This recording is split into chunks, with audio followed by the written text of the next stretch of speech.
రక్షింపబడును. దేవునికి స్తోత్రం కలుగును గాక. శ్రేష్టమైనటువంటి మాటని ఇక్కడ మనము గమనించవచ్చు పుల్లారా. రాయబడినటువంటి మాట, మీరు నా నామము నిమిత్తము అందరి చేత ఏమవుతారంటే ద్వేషించబడతారు. అందరూ అంటే ఇక అన్ని కేటగిరీస్ లో ఉన్నటువంటి మనుషులను మనం తీసుకోవచ్చండి. మనం అందరి చేత ద్వేషించబడతాం, ఆయనను బట్టి, ఆయన నామమును బట్టి.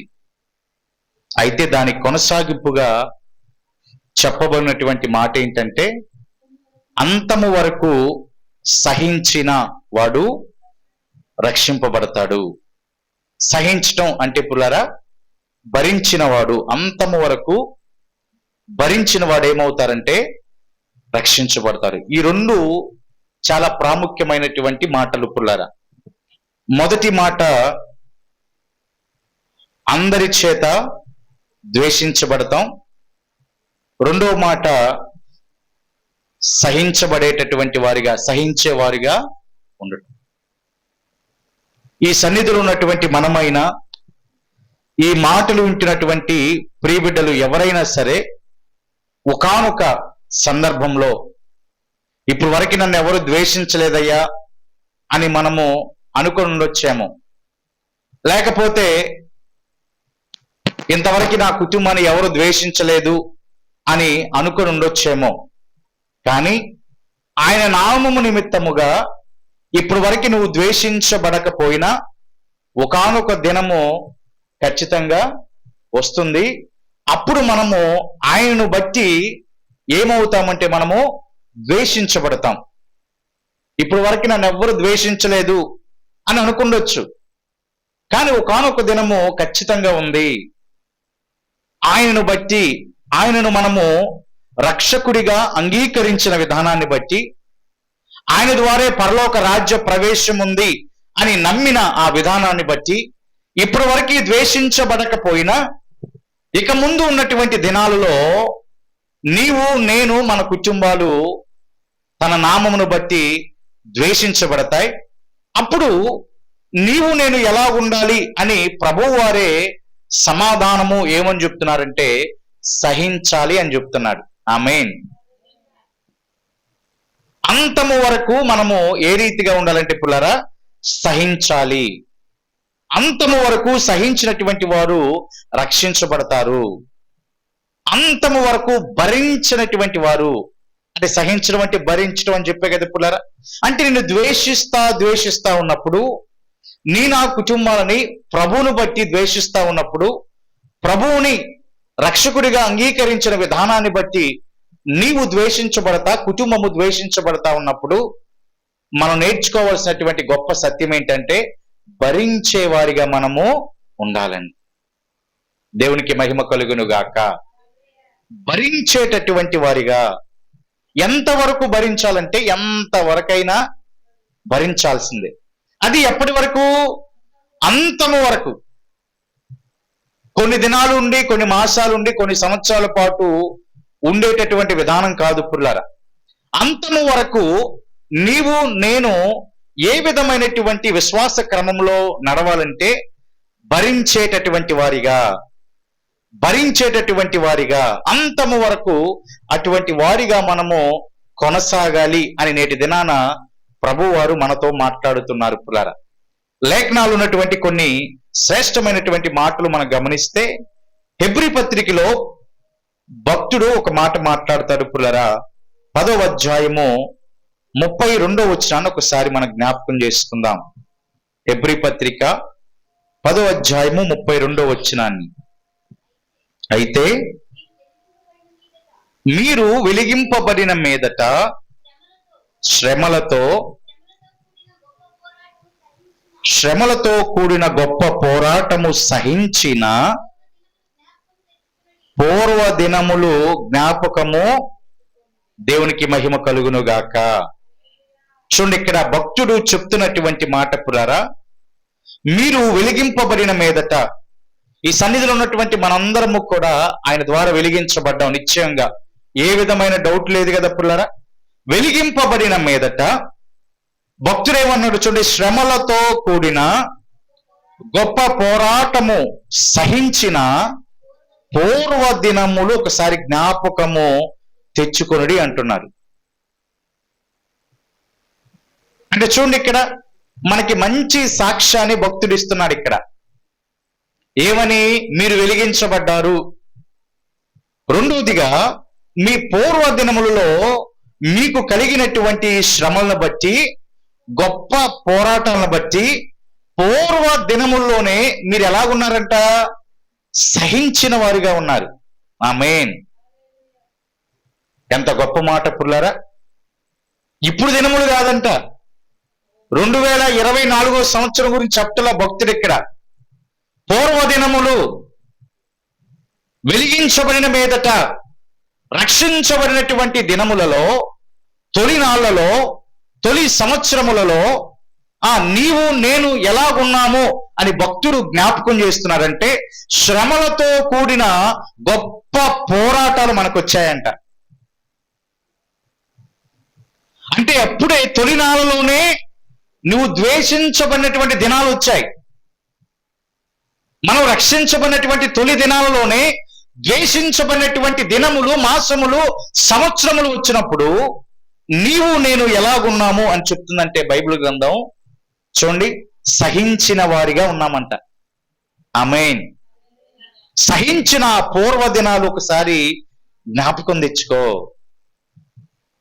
అంటే దీన్ని కంపేర్ చేస్తూ భక్తుడి యొక్క ఆ ఉద్దేశం ఏంటంటే, నాటి దినాలలో నువ్వు సహించావు కదా, పూర్వపు దినాల్లోనే నువ్వు సహించావు కదా, పూర్వపు రక్షణ పొందిన తొలి నాళ్ళలోనే నువ్వు భరించావు కదా, మరి సంవత్సరము నువ్వు అనుభవాన్ని గడిస్తూ ఆధ్యాత్మిక ఆత్మీయ స్థితిలో నడుస్తున్న నీవు నేటి సంవత్సరం వచ్చేసరికి ఎందుకు భరించలేకపోతున్నావు, ఎందుకు సహించలేకపోతున్నావు అని భక్తుడు మన ప్రశ్న అడిగితే, ప్రభు మన ప్రశ్న అడిగితే, చూడండి కంపారిజన్ ఎలా చేశారో చూడండి పుల్లారా. నువ్వు ఇప్పుడు సహించలేకపోతున్నావు కొన్ని విషయాలను బట్టి, భరించలేకపోతున్నావు కొన్ని విషయాలను బట్టి, కానీ నీ పూర్వపు స్థితి అలాగ లేదు. మన పూర్వపు స్థితి గొప్ప పోరాటం వచ్చిన, ఆమేన్, ఎంత పెద్ద శ్రమ వచ్చినా నువ్వు సహించావు, నీవు భరించావు, నీ కుటుంబము సహించింది, నీ కుటుంబము భరించింది. నేటి దినాలలో మనం ఎందుకు భరించలేకపోతున్నాం, ఎందుకు మనము సహించలేకపోతున్నాం? అంతము వరకు సహిస్తేనే కదా మనకేమొస్తుంది? రక్షణ, పరలోక రాజ్య ప్రవేశము కదా. ఆ విషయాన్ని తెలుసుకున్న నీవు, ఆ విషయాన్ని గమనించిన మనము మరి సంవత్సరం గడిచే కొద్దీ ఇంకా అనుభవాన్ని గడించాల్సింది పోయి, సంవత్సరం ఏమండి గడిచే కొలది ఇంకా మనం ఏమైపోతున్నామంట? కిందకి పడిపోతున్నాం, దిగజారిపోతున్నాం. ఇంకా ఏ ఇతరత్ర మాటలైనా మనం యాడ్ చేసుకోవచ్చు. కానీ ఒక భక్తులుగా, విశ్వాసిగా, ప్రియా దేవుని సంగమా, సంవత్సరము గడిచే కొద్దీ మనము ఇంకా సహనములో, ఇంకా భరించేటటువంటి విధానములో హైయెస్ట్ పొజిషన్ లోనే మనం ఉండాలి, కానీ లోయెస్ట్ పొజిషన్ కి మనము వెళ్ళకూడదు. అంటే భక్తుడు నీకు ఒక మంచి సాక్ష్యాన్ని చెప్తున్నాడు ఇక్కడ. పూర్వపు దినాల్లోనే నీవు సహించావు, భరించావు. అవి గొప్ప పోరాటాలు. అప్పుడుతో పోల్చుకుంటే ఇది పెద్ద పోరాటమేం కాదు. ఇప్పుడు అప్పుడుతో పోల్చబడిన శ్రమలతో పోల్చుకుంటే ఇది పెద్ద శ్రమేమి. కానీ మనం ఇంకా భరించేటటువంటి వారిగా ఉండలేకపోతున్నాం, సహించేటటువంటి వారిగా ఉండలేకపోతున్నాం. బైబిల్లో పుల్లారా, యాకోబు రాసినటువంటి పత్రికలో ఉన్న ఒక మాట గనక మనం చూస్తే, 5వ అధ్యాయాన్ని ఒకసారి మనం చదువుదాం. 5వ అధ్యాయము 11వ వచనాన్ని గనక ఒకసారి చూస్తే, చూడుపుల రాయబడినటువంటి మాట, సహించిన వారిని, అదిగో ఏమని పిలుస్తారంటే, సహించిన వారు ఎవరంట పుల్లారా? ధన్యులు. ఆమేన్. ఏమంటున్నాడు భక్తుడు ఇక్కడ? సహించిన వారు ఎందరైతే ఉంటారో, ఇన్ని వేల మంది, లక్షల మంది, కోట్ల మంది ఉంటారో వారందరూ కూడా ఎవరంట పుల్లారా? ధన్యులు. ఆమేన్. అంటే ఇక్కడ డైరెక్ట్ గా ఇప్పుడు నీవు నేను సహించే స్థితిలో ఉంటే, భరించే స్థితిలో ఉంటే, బైబిల్ గ్రంథం నీకు ఇస్తున్న గొప్ప నామం ఏంటంటే నీవు ధన్యుడవు. ఆమేన్. ధన్యురాలవు. అంతే కదా పిల్లరా? చూడండి, సహించిన వారిని ధన్యులను కొనుచున్నాము కదా. మీరు యోబు యొక్క సహనమును గూర్చి వింటిరి. దాని కొనసాగింపుకి ఏమన్నారు చూడండి. మీరు చాలా ధన్యులు అని చెప్తూ, మీరు సహించిన వారిగా ఉన్నారు కాబట్టి ధన్యులు అని పిలుస్తున్నాం కదా అని చెప్పి ఏమని చెప్తున్నారు? ఒక భక్తుని యొక్క సహనాన్ని గురించి జ్ఞాపకం చేస్తున్నారు అక్కడ. మీరు యోబు యొక్క సహనాన్ని గురించి విన్నారు కదా అని ఎవరితో అంటున్నారు? మనతోనే. నీవు నేను సహించినటువంటి వారిగా ఉన్నాము కాబట్టి, అందుకే మనతో సహించిన ఒక భక్తుడి జీవితాన్ని గురించి ఇక్కడ భక్తుడు మాట్లాడుతున్నారు. యాకోబు గారు, మీరు యోబు యొక్క విషయాన్ని గురించి విన్నారు కదా, ఆయన సహనాన్ని గురించి మీరు వింటిరి కదా.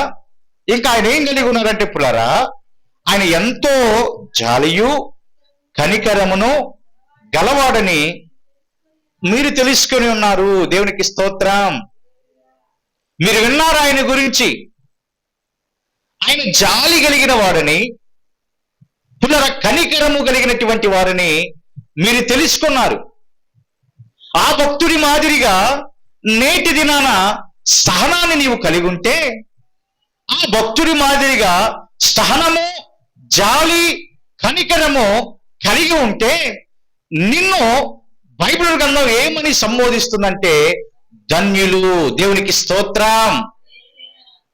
మీరు ఆ భక్తుని సహనం గురించినటువంటి మీరు ఆ భక్తుల వలె జీవించడానికి ఇష్టపడితే, ఆ భక్తుల వలె సహించడానికి మీరు ఇష్టపడితే ఇక ధన్యులే, ధన్యకరమైన వారే, ధన్యకరమైనటువంటి కుటుంబాలలో జీవిస్తున్నటువంటి బిడ్డలే అని బైబిల్ గ్రంథం నీ పక్షముగా, నా పక్షముగా, మనందరి పక్షముగా సాక్ష్యాన్ని చెప్తూ ఉన్నదండి.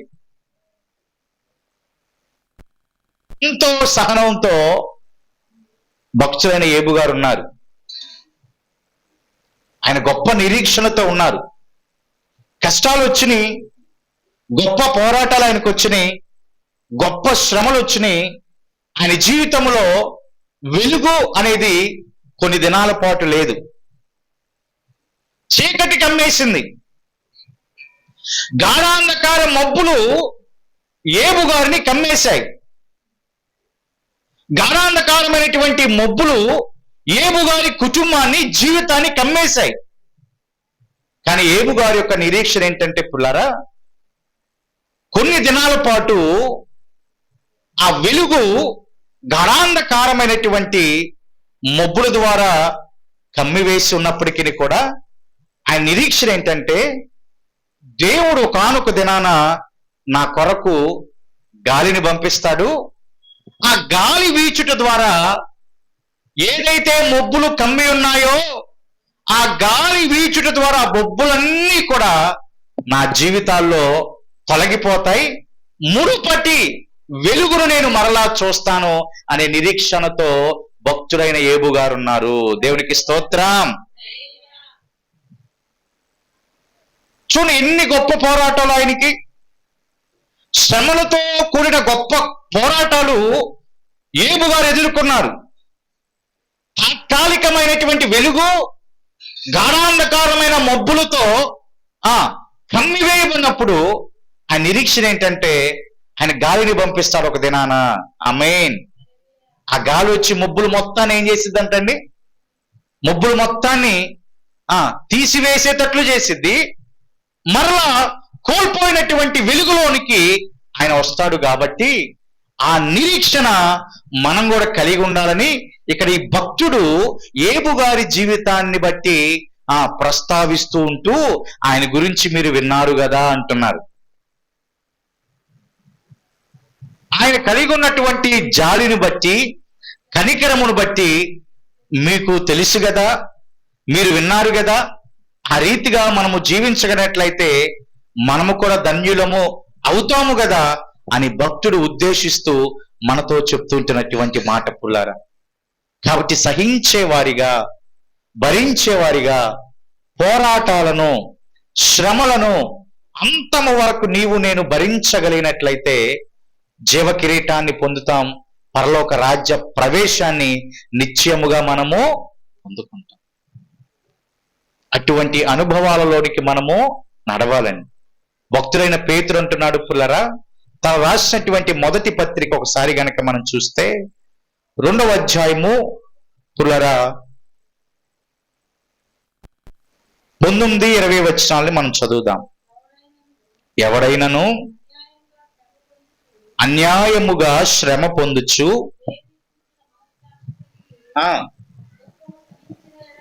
దుఃఖము సహించిన ఎడల, అది ఏమంటున్నాడు చూడండి భక్తుడు ఇక్కడ, ఎవరైనను అన్యాయముగా శ్రమ పొందుచు దేవుని గూర్చిన మనస్సాక్షి కలిగి దుఃఖము సహించిన ఎడల అది హితమవుతుందంట పుల్లారా. నేటి దినాల్లో తరచుగా చాలా మంది చెప్పేటటువంటి మాట ఇదే. ఏమని? నేను న్యాయముగా ఉన్నానయ్యా, కానీ నా మీదకి అనేక మంది అన్యాయంగా వస్తున్నారనే మాట తరచుగా అందరి నోటి ద్వారా మనం వింటాం. మీరు కూడా కొన్ని సందర్భాలు ఆ మాట అనే ఉంటారేమో. ఎదురవుని పుల్లారా అటువంటి సందర్భాలు ఎప్పుడైనా? నేను న్యాయముగానే ఉన్నా కొందరు నా మీదకి ఎలా వస్తున్నారంట? అన్యాయముగా వస్తున్నారు. అందరి జీవితాలలో ఇది ఒక గొప్ప అనుభవంగా ఉంది పుల్లారా. అందుకే భక్తుడు అంటున్నాడు ఇక్కడ, ఎవరైనను అన్యాయముగా శ్రమ పొందుచు, అంటే అన్యాయముగా శ్రమ పొందుచు దేవుని గురించిన మనస్సాక్షి కలిగి దుఃఖము సహించినట్లా అదేమవుతుందంటే అతనికి హితమవుతుంది, మంచిదవుతుందండి.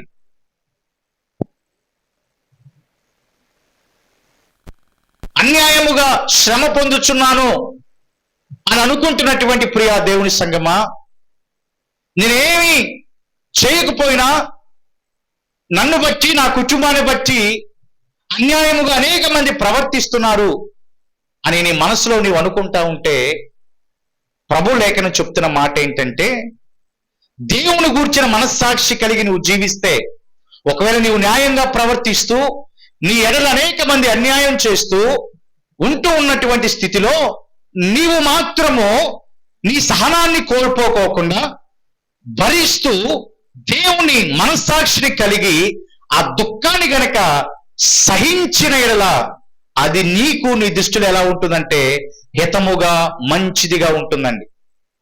దాని కొనసాగింపుగా 20వ వచనంలో రాయబడినటువంటి మాట, తప్పిదమునకై దెబ్బలు తినినప్పుడు మీరు సహించినలా అది మీకేమి ఘనము.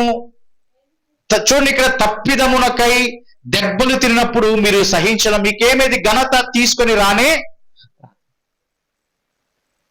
తప్పు చేసాం కాబట్టి భరిస్తారు, భరించాల్సిందే. తప్పు చేసాం కాబట్టి సహించాల్సిందే. కాబట్టి అది నీకు నాకు మన జీవితాలకి ఘనతను ఏమాత్రము తీసుకొని రాదు పుల్లారా. ఎందుకంటే తప్పు చేసాం కాబట్టి ఆ శిక్ష ఆటోమేటిక్ గా వచ్చేస్తుంది. తప్పిదములకై మనం భరించే వారిగా ఉంటే అది మనకి ఏమాత్రం ఘనత రానే రాదు. గాని అంటున్నటువంటి మాట భక్తుడు ఇక్కడ, మేలు చేసి బాధపడినప్పుడు మీరు సహించినలా అది దేవునికి హితమగును, ఇందుకొరకే మీరు పిలువబడ్డారు, దేవునికి మహిమ కలుగును గాక. ఎందుకొరకంట పుల్లారా? మేలు చేసి, జాగ్రత్తగా మాట ఆలకించండి, మేలు చేసి బాధపడినప్పుడు మీరు సహించాలి, అందుకోసమే మనం పిలువబడ్డామంట.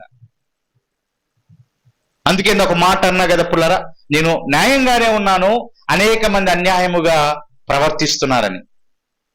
మేలు చేసి, ప్రియ దేవుని సంగమా, మేలు చేసి బాధపడినప్పుడు మనం సహిస్తే, నువ్వు మేలే చేస్తున్నావు, నీ తలంపులలో కీడు చేయాలని లేదు, నీ ఆలోచనలో కీడు చేయాలని లేదు, నీ ఉద్దేశం అంతయు కూడా మేలు చేయాలని, అయినా నీకు బాధ వస్తుంది అని నీకు అనిపిస్తే, నేను మేలే చేస్తున్నాను అయినా నాకు బాధే వస్తుంది, కష్టం వస్తుంది అని నీకు అనిపిస్తే, అప్పటి ఆ సమయములో, ఆ క్షణములో మనము సహించిన ఎడల అది దేవునికి హితమవుతుంది.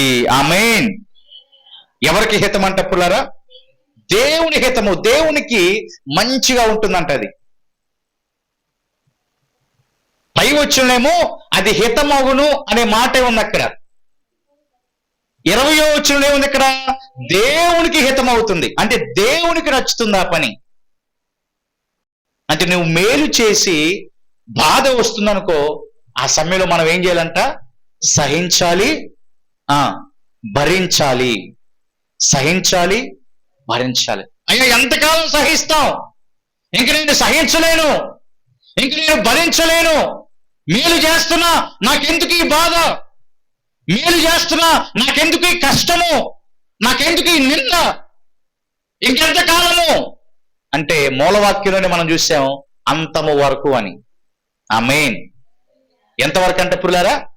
అంతము వరకు మనము మేలు చేసి ఒకవేళ బాధ వచ్చినప్పుడు సహించినలా అది దేవుని దృష్టిలో హితముగా మంచిగా ఉంది.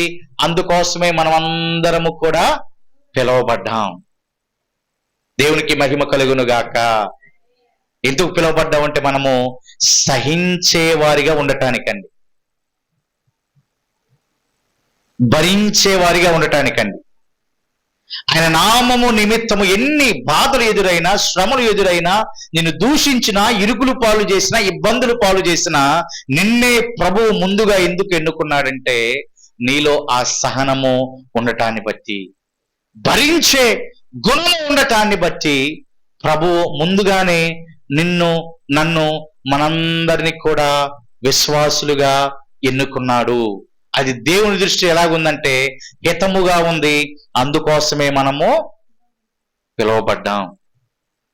పుల్లారా, మేలు చేస్తున్నప్పుడు బాధ వస్తుందని, కష్టం వస్తుందని ఏమండి ఎప్పుడు కూడా కృంగిపోకుండా, ఎప్పుడు కూడా వేదన పాటుకు గురి కాకుండా, అంతము వరకు కూడా మనము ఏబు వలె మన సహనాన్ని, జాలిని, కనికరమును ఒకానొక దినాన ఆయన గాలిని పంపించి మన జీవితాల్లో తాత్కాలికముగా నెలకొన్నటువంటి చీకటి స్థితి అంతా కూడా పోగొట్టడానికి ఆయన సిద్ధంగా ఉన్నాడు. కాబట్టి పుల్లారా, మరలా వెలుగుకరమైనటువంటి దినములు, సంవత్సరాలు మనము చూడటానికి సిద్ధపడేటటువంటి వారిగా మనం ఉంటే ఖచ్చితముగా, ఆమేన్, ఖచ్చితముగా ఆ భరించేటటువంటి, సహించేటటువంటి గుణము మనం కలిగి జీవించాలి. చివరికి ఒక మాట గనక మనం చూస్తే పుల్లారా, రాయబడినటువంటి ఒక మాటను మనం చదువుదామండి. తిమోతికి రాసినటువంటి 2వ పత్రిక గనక మనం చూస్తే, పౌలు గారు తిమోతికి రాసినటువంటి 2వ పత్రిక 2వ అధ్యాయం 12వ వచనాన్ని ఒకసారి మనం చదువుదాం. సహించిన వారమైతే, ఆమేన్, సహించిన వారమైతే ఆయనతో కూడా ఏలతాం, ఆయనతో పాటు కలిసి ఏలతాం. ఎంత గొప్ప ధన్యత పుల్లారా! సహించిన వారికి ఇచ్చే గొప్ప ధన్యకరమైనటువంటి స్థితి ఏంటంటే ఆయనతో పాటు కలిసి ఏలే అనుభవాన్ని ప్రభు మనకు దయచేయబోతున్నాడండి. ఆయనతో పాటు కలిసి ఏలే స్థితిని మనకి ప్రభు వారు అనుగ్రహించబోతూ ఉన్నారు. ఎవరికది? సహించిన వారికి మాత్రమే, భరించిన వారికి మాత్రమే. మేలు చేస్తున్నప్పటికీ కూడా, బాధలు వస్తున్నప్పటికీ కూడా, వాటన్నిటి విషయాలలో భరిస్తూ, సహిస్తూ, అంతల వరకు కొనసాగే ప్రతి వారికి ప్రభు యొక్క లేఖనము చెప్తా ఉన్నటువంటి మాట, ఆయనతో పాటు కలిసి ఏలే అనుభవాన్ని ప్రభు మనకి ఇవ్వబోతున్నాడు. అంటే సహించే స్థితిలో మనం ఉంటే అట్టి కృపను మనము పొందుకోబోతున్నాం, అట్టి ధన్యతను మనము పొందుకోబోతున్నాం. ఒకవేళ అది మనము పొందుకోలేకపోయామంటే దాని అర్థం ఏంటి? సహించలేదు అని. ఎందుకు దాన్ని కోల్పోయామంటే దాని అర్థం ఏంటి? భరించలేదు కాబట్టి, భరించలేకపోతున్నాం కాబట్టి, సహించలేకపోతున్నాం కాబట్టి. కానీ బైబిల్ గ్రంథం సెలవిస్తా ఉంది, అంతము వరకు నీవు సహించాలి. ఒకసారి నీ పూర్వ దినములు జ్ఞాపకం తెచ్చుకోండి పుల్లారా. నూతన యెరూషలేము పూర్వపు దినములు ఒకసారి జ్ఞాపకం తెచ్చుకోండి. ఆమేన్. ఇక నూతన యెరూషలేము పూర్వపు దినములు జ్ఞాపకం తెచ్చుకుంటే అంతా ఏమండి గొప్ప పోరాటాలే, గొప్ప శ్రమలే, కానీ ఆనాటి భక్తులు భరించిన వారిగా, సహించిన వారిగా ఉన్నారు. దేవునికి మహిమ కలుగును గాక. ఆ పోరాటంలో ఈ సన్నిధిలో కూర్చున్నటువంటి కొంతమంది బిడ్డలు కూడా ఉన్నారు కదా పుల్లారా, అదిగో చేతులు ఎత్తుతున్నారు. ఆమేన్. ఆ పోరాటాలలో, ఆ విధమైనటువంటి శ్రమలలో కొంతమంది బిడ్డలు ఉన్నారు. అంటే ప్రభువు దాన్ని జ్ఞాపకం చేస్తూ ఆ సహించేటటువంటి తనం ఇప్పుడు ఏమైపోయింది, ఇప్పుడెందుకు సహించలేకపోతున్నారు? 40-50 సంవత్సరాల క్రితం వచ్చిన గొప్ప పోరాటాన్ని మీరు భరించారు కదా, గొప్ప శ్రమని భరించారు కదా, నేటి దినం ఎందుకు భరించలేకపోతున్నాం? అటువంటి పోరాట దినాల్ని జ్ఞాపకం తెచ్చుకుంటూ అంతము వరకు మనము సహనము కలిగి భరించే వారిగా ఉంటే పుల్లారా, ఏబు గారి యొక్క సహనాన్ని జ్ఞాపకం చేసుకుంటూ, ఆయన జాలి కనికరమును జ్ఞాపకం తెచ్చుకుంటూ మనము కొనసాగలిగినట్లయితే అంతము వరకు అదే సహనములో మనం కొనసాగుతాం, అదే భరించేటటువంటి లక్షణంలో మనం కొనసాగుతాం. తద్వారా ఆయనతో పాటు ఏలేటటువంటి అనుభవంలోనికి మనము నడుస్తాం. కాబట్టి అతి ధన్యతకరమైనటువంటి జీవితం కోసం మనందరము కూడా ప్రయాసపడేటటువంటి వారిగా ఉండాలి. కాబట్టి పుల్లారా, ఆయన్ని బట్టి ఒకవేళ రానున్న దినాల్లో నువ్వు ద్వేషించబడతావేమో, నీ కుటుంబము ద్వేషించబడుతుందేమో, లేకపోతే మన గ్రామమే ద్వేషించబడొచ్చేమో. పరిస్థితులన్నీ మారిపోతాయి కదా పుల్లారా. మన గ్రామం అంతా కూడా ద్వేషించబడుతున్నాము ఒకవేళ ఆయనను బట్టి.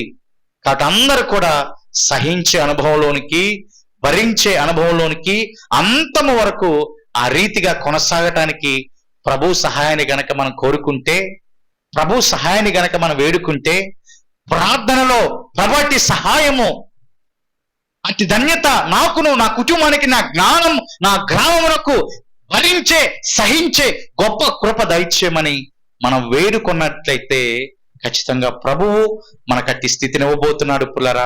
ప్రత్యేకంగా ఈ సన్నిధిలో ఉన్నటువంటి మనకు, ఈ మాటలు వింటున్నటువంటి ప్రతి బిడ్డకు కూడా భరించే గొప్ప స్థితిని, ఆ గొప్ప లక్ష్యమును ప్రభు ఇవ్వబోతున్నాడు. కాబట్టి ఆ గొప్ప లక్షణాన్ని మనం నిరంతరము కూడా మరి కొనసాగించేటటువంటి వారిగా ఉండాలని ప్రభు నామం పేరిట ఈ మాటలు ప్రకటిస్తూ, యేసయ్య ఈ మాటలు మన వినికిల్లో దీవించి ఆశీర్వదించును గాక. ఆమేన్. మంచిదండి, అందరం కూడా మోకరిద్దాం. వెతబడినటువంటి శ్రేష్టమైనటువంటి మాటలను బట్టి